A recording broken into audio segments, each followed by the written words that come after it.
Hello family, আজকে তোমাদের সঙ্গে সবটা শেয়ার করতে এলাম। এখন আমি অনেকটাই ভালো আছি, তার কারণটাও বলছি। মঙ্গলবার দিন আমরা যেরকম প্রতিদিন ব্লগ করি, তোমাদের সঙ্গে শেয়ার করি, সেই দিনও সেরকম ব্লগ করছিলাম। ও আমার ক্যামেরা ধরে দিচ্ছিল, আমি ওর ক্যামেরা ধরে দিচ্ছিলাম। সকালবেলা ডাকলাম ঘুম থেকে যে ওঠো, একটু মাছটা যদি নিয়ে আসো, তো নিয়ে আসো। বললো হ্যাঁ আমি যাচ্ছি। তো ও শুয়েছিল হচ্ছে ওপরের ঘরে, সন্ধ্যা দুষ্টুদের ঘরে শুয়েছিল, কারণ ওদের ঘরে ফ্যান লাইট সব লাগানো হয়ে গেছে, ওই কারণে। তো শুয়েছিল, তারপর ডাকলাম। সকালবেলা বাজারে গেল, বাজারে গিয়ে আমি যে মাছ পছন্দ করি সেই মাছ নিয়ে এলো, তারপর রিঠে মাছ নিয়ে এলো। হ্যাঁ, রান্না করলো, রিঠে মাছ রান্না করলো, আর লোটে মাছটা আমি করেছিলাম। তারপরে সকালবেলা ভালোভাবে খাওয়া দাওয়া হলো, মা রান্না করলো, মা আমি ও তিনজন মিলেই রান্নাটা করেছি, মানে এক একজন এক একটা তরকারি করেছি। সেই ব্লগও আমার করা রয়েছে তোমাদের সঙ্গে আর শেয়ার করতে পারিনি, আর পারবো না। ওই দিনকার কথা, মানে ওই দিনটা আমার জীবনে কেন যে এসেছিল, কেন যে আমি সত্যিই জানি না। যাই হোক, সকালবেলা রান্না বান্না করলাম, সবাই মিলে ভাত খেলাম একসঙ্গে। তারপরে ও তো উপরেই ব্যস্ত থাকে, বলে কবে ঘরে উঠবো, কবে ঘরের সব কাজ গুছিয়ে। আমাকে বলছে আমি আজকেই ঘরে উঠবো, সেদিনকেও বলছে যে আমি আজকেই গুছিয়ে টুছিয়ে কালকে ঘরে উঠবো।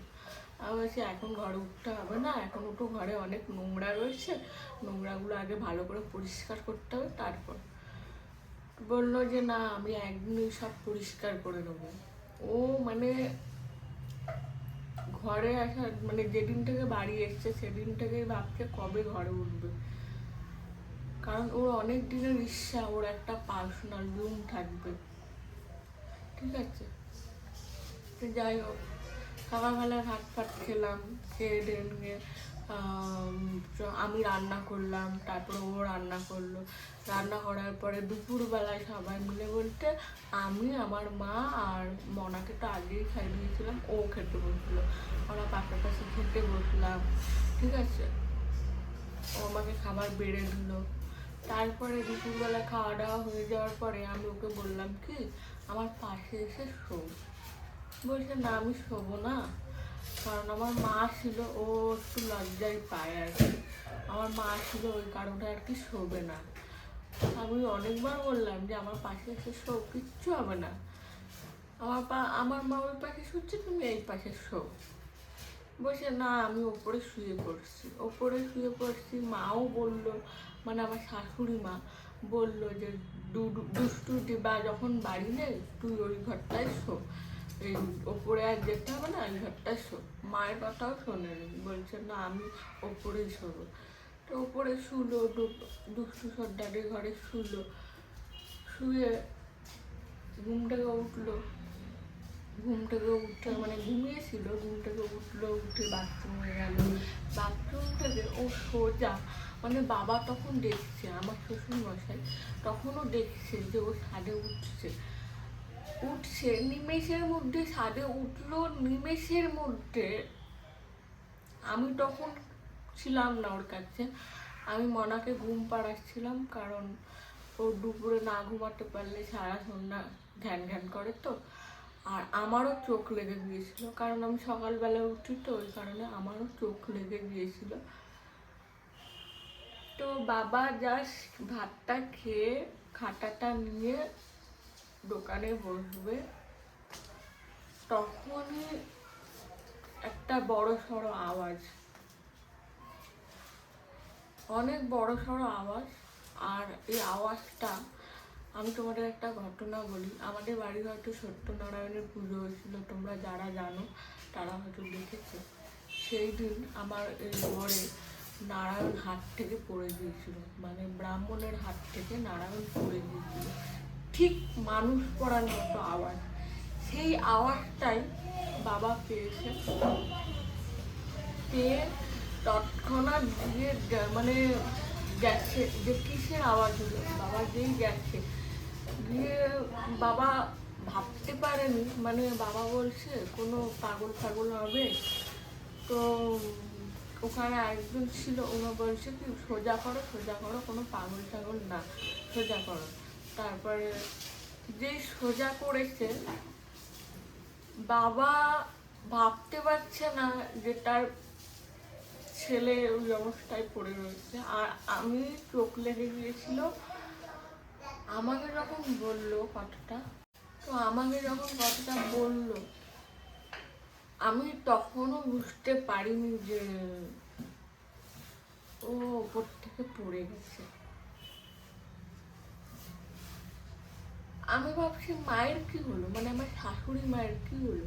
আমি ওইটা ভেবে দৌড়ে দৌড়ে গিয়ে দেখি ও ওইখানে কি অবস্থায় পড়ে রয়েছে।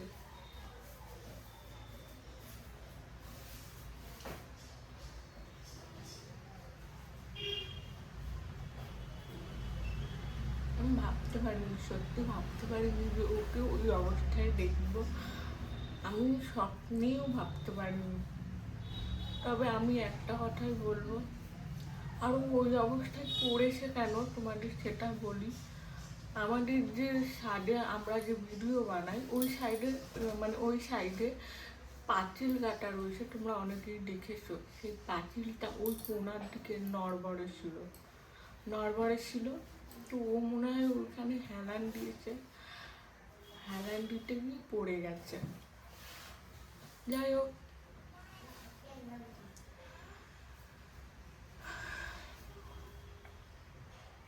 ওই অবস্থায় আমি সত্যি কী করবো বুঝে পাচ্ছিলাম না। আমার মনা ছিল, মনা ঘুমাচ্ছিল।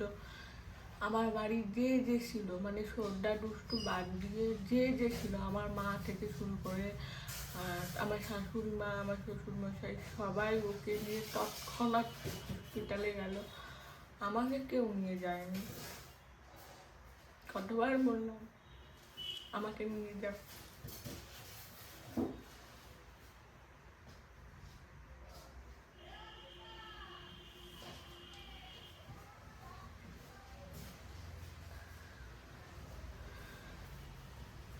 ওই দিনটা যেন কারোর জীবনে না আসে, ওরকম দিন যেন কারোর জীবনে না আসে।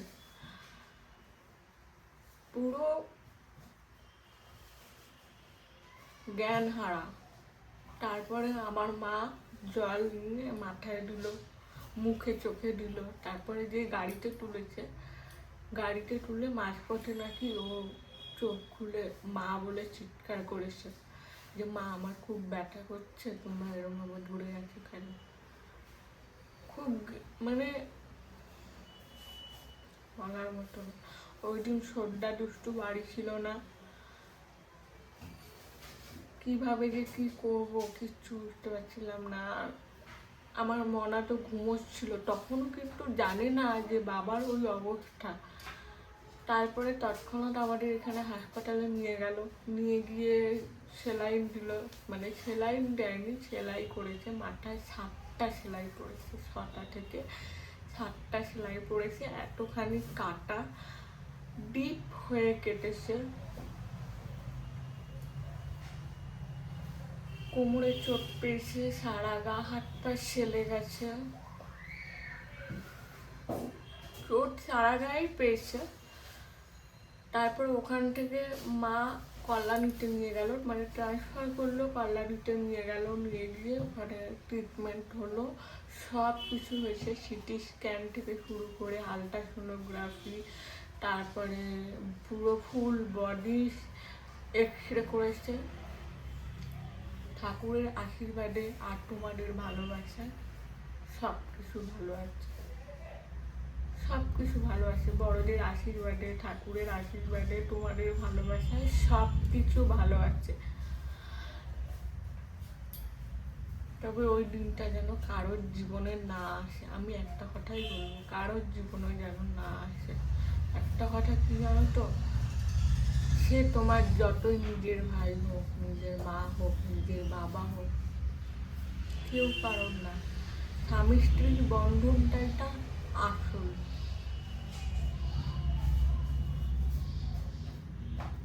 আবার কল্যাণীতে নিয়ে গিয়ে ট্রিটমেন্ট হলো। আমি পরের দিন দেখতে গিয়েছিলাম। ও মানে ওইখানে এত ছটপট, সারা রাস্তা গেছে ছটপট করতে করতে গেছে, ছটপট তো হবেই, অতখানি ডিপ করে কাটা এতটা, তারপরে কোমরে চোট পেয়েছে, হাতে পায়ে চোট পেয়েছে, সব জায়গায় মানে ওর উপর দিয়ে যে কি গেছে একমাত্র ওই জানে। হাসপাতালে তৎক্ষণাৎ মানে সেই টাইমে আমি বলবো না কেউ ছিল না, সবাই ছিল, সবাই। এমনকি আমাদের সঙ্গে যাদের কথা ছিল না, কথা বলতো না, তারা পর্যন্ত ছুটে গিয়েছে এবং অনেক হেল্প করেছে, অনেকটা হেল্প পেয়েছি, সবাই ছিল। সর্দা দুষ্টু ওইখান মানে কলকাতায় গিয়েছিল, কলকাতার থেকে কল্যাণী চলে গিয়েছিল খবরটা পেয়ে, সবাই ছিল।